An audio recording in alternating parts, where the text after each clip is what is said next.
Hello बच्चों, चलिए प्रश्न पढ़ते हैं। प्रश्न दिया गया निम्न में से कौन सा ग्राफ बोयल के नियम को सही रूप से दर्शाता है। तो सबसे पहले बात करें अगर इस प्रश्न में मुख्य अवधारणा की, तो देखो क्या होगी। मुख्य अवधारणा जो इस प्रश्न में होगी वो होगी बोयल का नियम। बोयल का नियम, देखो बोयल का नियम होता क्या है, ये होता है P व्युत्क्रमानुपाती V के, यानी कि नियत ताप पर दाब आयतन के व्युत्क्रमानुपाती होता है। आयतन के व्युत्क्रमानुपाती होता है, व्युत्क्रमानुपाती होता है।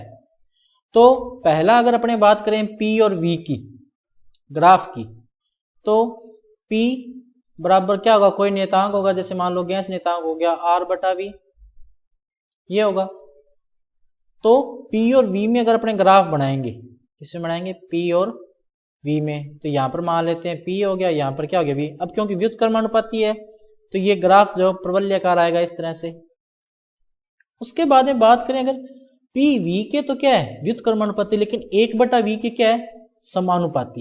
यहां पर अपने देख सकते हैं कि 1/V जो है इसके तो क्या है P समानुपाती है।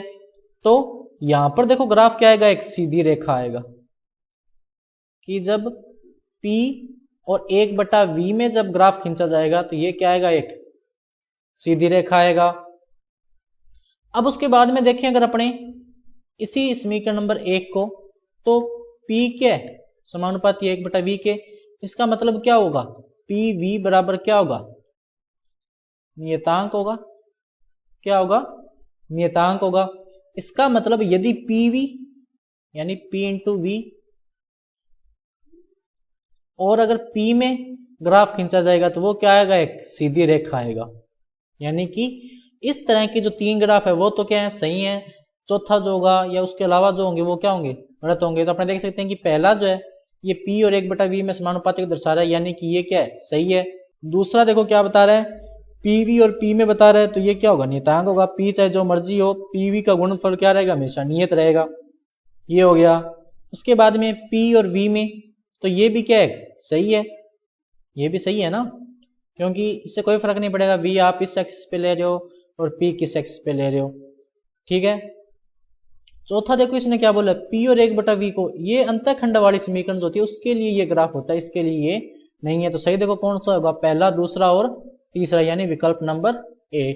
तो बच्चों ये था आपका उत्तर। मैं आशा करता हूं आपको समझ में आया होगा। धन्यवाद।